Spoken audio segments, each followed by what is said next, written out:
Hey gang, today on this nice sunny afternoon we're going to do a review on this knife right here. Actually, I think it works out better if I do it this way. This is the Ontario Knife Company SP2 Survival Knife. This knife I purchased a while back, and as you can see I've been using it. I originally shot this with a brand new knife, taking it out of the box. Well, I didn't like the intro, so we're doing it over. I decided to get this knife because I wanted a really heavy duty kind of utility knife as opposed to a dedicated knife for, say, skinning, uh, meat preparation, that kind of stuff. And as I was looking around, I saw this knife made by the Ontario Knife Company of Ontario, New York. Yes, sir, Bob, this knife is made in the USA. And I'm very familiar with Ontario Knife Company. Some of my absolute favorite kitchen and butchering knives are from Ontario Knife Company. So I bit the bullet and I bought this bad boy. So we're going to go over the basics of this knife here in just a second. We're going to take a look at the sheath, then we're going to put through some tests and conclude this video. And hopefully you will find this video entertaining, informative, enjoyable, and not too bad. Okay, getting started, uh, we will notice that it has a fairly long blade on it. The blade on this knife is 5.5 inches. I wanted a blade longer than my standard bushcraft style knives uh, because most of them where I felt were just as nice a knives there, they were just a little too short. So I wanted a blade that was longer than that without being machete wannabe. This knife has a blade that is 5.5 inches long. It has a full tang in the handle, although, to be honest with you, I'm taking their word for it because I can't prove it. I ain't tearing this handle apart. The blade is very, very thick, as you can see. It is 3/16 of an inch thick, or about 188 thousandths thick. Now, this knife, the SP2, is a direct descendant of the U.S. Air Force survival knife that many of you are familiar with. The only real changes are, one, the handle is not made of leather. It's made of a high-tech rubbery plastic. I don't know the technical name. I wouldn't understand it even if I knew how to pronounce it. It's got a carbon steel blade with a powder coat finish on it. And what else was I going to say? It does not have the, yeah, I'm sorry about that, but I'm not shooting this over. The Air Force survival knife does have a bit of a belly in the blade. This one does not. This kind of skips over that. It's got the same rather rakish point made for piercing the skin of an aircraft so that the pilot, if he goes down, can use this serrated edge here to kind of hacksaw his way out of the plane. I do a test on this, even though I like the point. I have absolutely no use for this, but I do a test on some aluminum anyway. Anyway, the knife handle also has a hole in it for a lanyard if you are so inclined. The knife does come with a little bit of a shoestring kind of thing with it, but I'm going to use 550 cord, and I know you probably are too if you have this knife. Let's get on with the rest of this knife, which includes the sheath. Okay, a lot of times when you buy a knife, they give you a sheath with it, but a lot of times the sheath isn't all that great. In this case, I was really happy with the sheath that came with this knife. It's really set up well. It's made of a Cordura type, what do they call it, ballistic style nylon stuff. Yeah, you can tell I'm really into the technical terms here, but it's got really nice stitching on it. There's no dropped loops. Did a good job on the stitching. It's even got some decorative white stitching there. It's got a plastic insert in there. I don't know if you can see the plastic insert, and it's flat on the bottom so that you can put the knife in either way. So if you're right-handed, left-handed, whatever. The two loops in the bottom, obviously you can affix a lanyard to those. And it's also got the two grommets at the top. They don't go all the way through. They just go through the front of the belt loop. And it does have a nice wide belt loop. You should be able to put at least a 2-inch belt through there. My belt is 1 3/4 inches wide. And it's made out of 8-ounce, pretty thick leather, and plenty of extra room in there. It also has the MOLLE strap setup. I don't know if you can see that in this light, but I really like the MOLLE system, and I'll probably use it that way when I finally decide where it's going to go.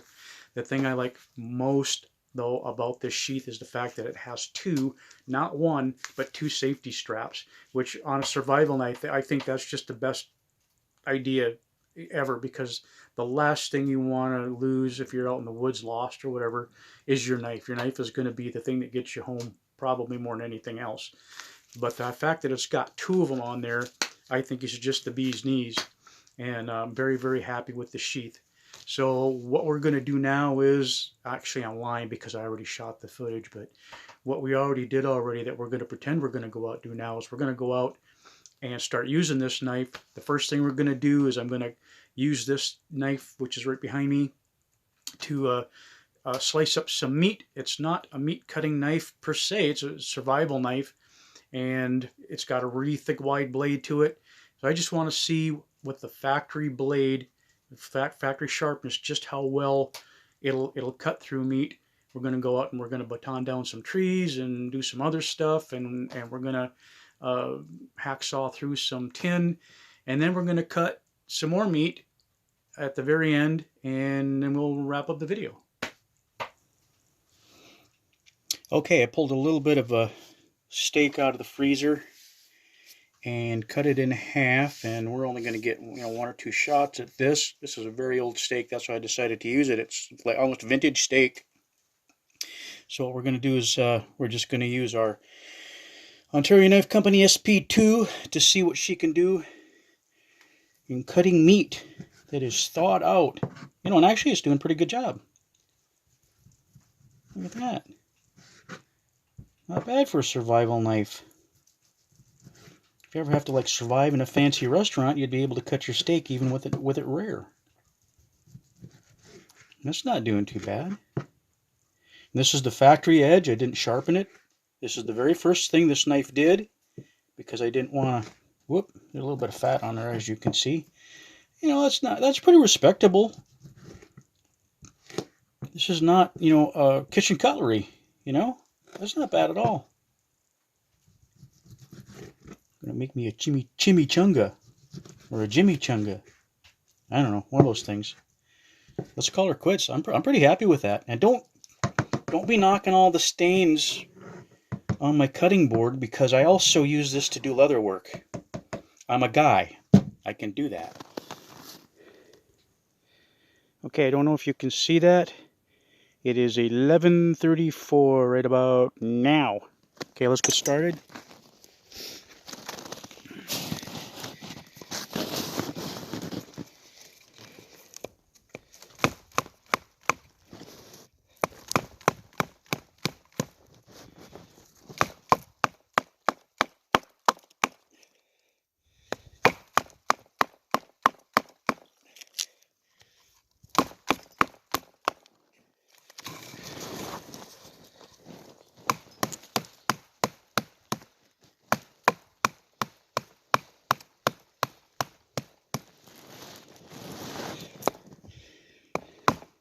I need a cameraman.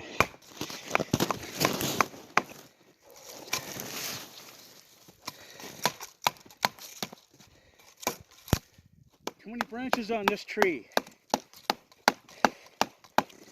I don't like branchy trees.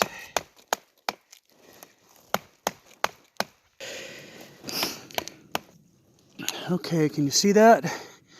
Can you see it? It says 11:37 and 39:40 seconds. All right, let's get this back to the house.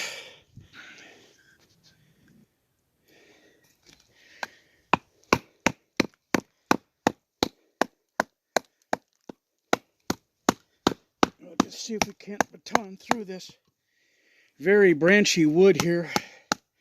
This is spruce, white spruce. But this tree was very branchy, and I don't like those as much.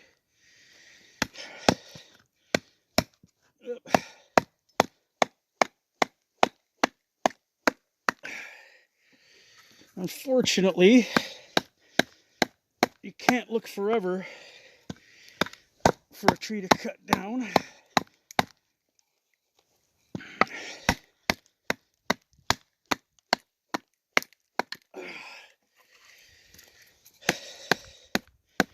handle is very, very rugged. I've been pounding on it here. There we go. Holy buckets. Don't ever let anyone tell you that spruce is a sissy wood, because it's not. But it lacks in hardness of grain. It makes up for in other ways. Burls and growths and all sorts of stuff that interrupt your knife traveling through it. And even your axe. This stuff can be just a bugger to split with an axe too. And I ought to know. I've been splitting this stuff pretty regular for the last 15 years with nothing but an axe and sometimes a wedge. A wedge more than you'd believe. Now obviously you don't baton all your wood, you just baton the stuff that you need to get your fire going. You know, you don't want to build a fire out of this stuff. This is just to get our stuff going. Whoa, man, it's only about 15 degrees out. And I tell you, my hands will go numb really quick. But, whoops, my grip strength just isn't, what it used to be anymore.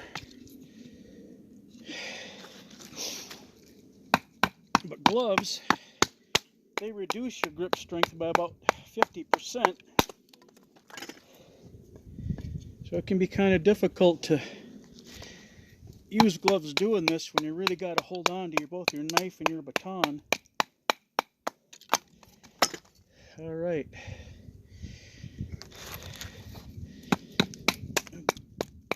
Anyway, there we go. That's good enough. Yikes, man, my fingers are numb. I'm going to go back in the house and warm my hands up before we start making shavings.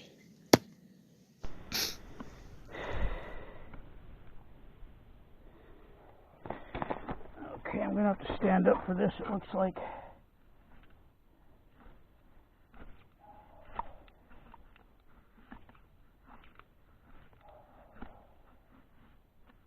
A little curly cues we can get off here.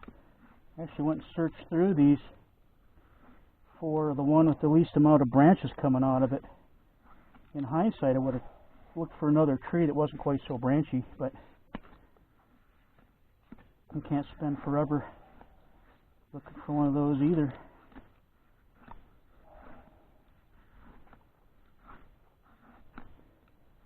Trying to avoid those branch follicles, I guess I'm going to call them.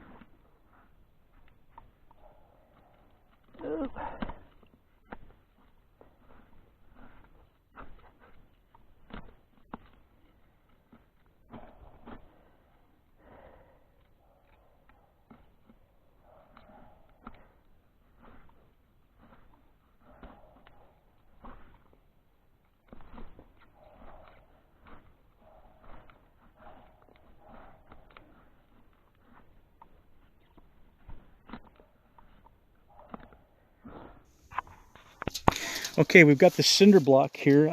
I need to have some sort of support for this because just trying to, pierce it while I'm holding it in my hand, that's not going to work out real well. So we're just going to do this. Give it some sort of a backing, like it's part of the aircraft frame. And let's give her a jab. Look, we got company. Hey, darling. What you doing? Is it almost time for us to go and walk? Yeah. Should we start? Should we start this over? Oh, you're a good girl. You're a good girl. It's not dinner time yet. Not yet. We just had lunch. Okay, gonna let Dad. All right, we're leaving that in there because that's just too cool. I got to get a better swing.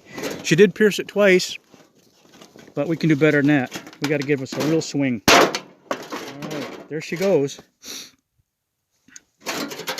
Now, let's try to hacksaw our way out of an aircraft cockpit.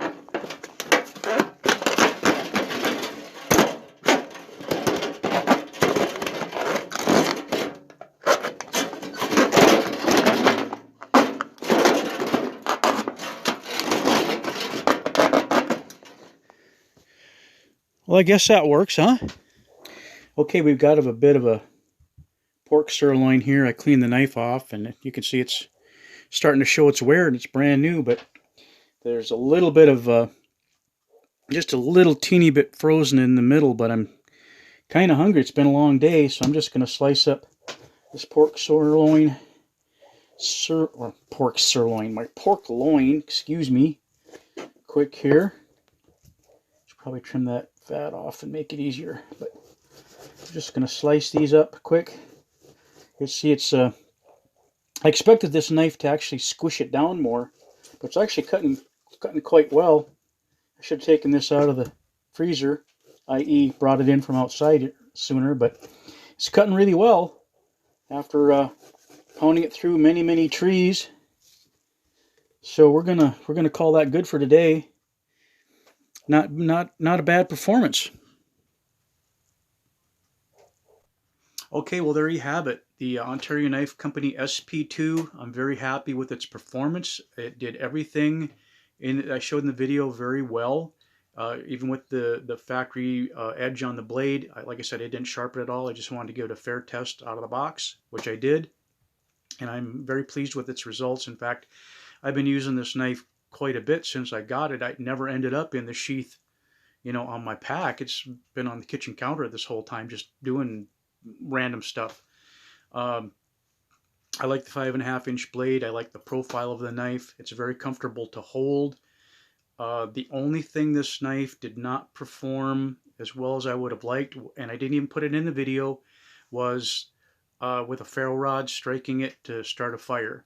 And the reason for that is while there are plenty of little places on this knife that aren't used up with other things, like the serrated edge and everything, the false blade, they're beveled off ever so slightly so that they don't really strike a fire steel very well.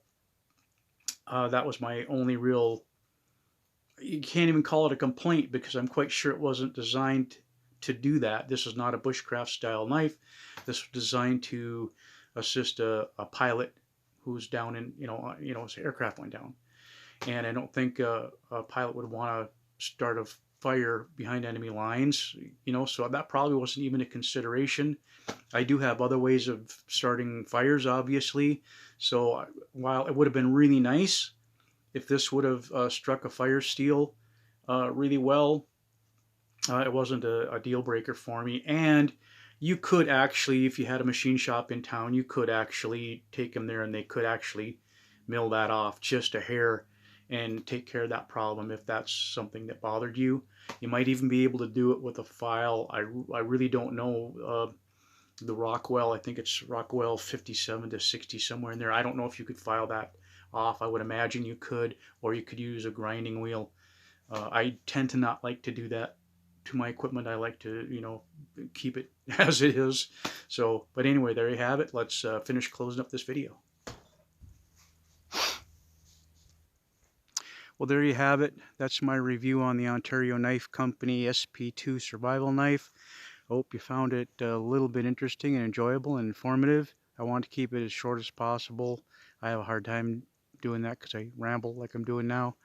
A lot of footage got thrown away too, otherwise it would have been a freaking movie in here. I go I'm rambling again. Anyway, if you'd like to know more about this knife, just scroll down below this video. Just scroll right on down. Here's a picture of what it looks like actually, sort of.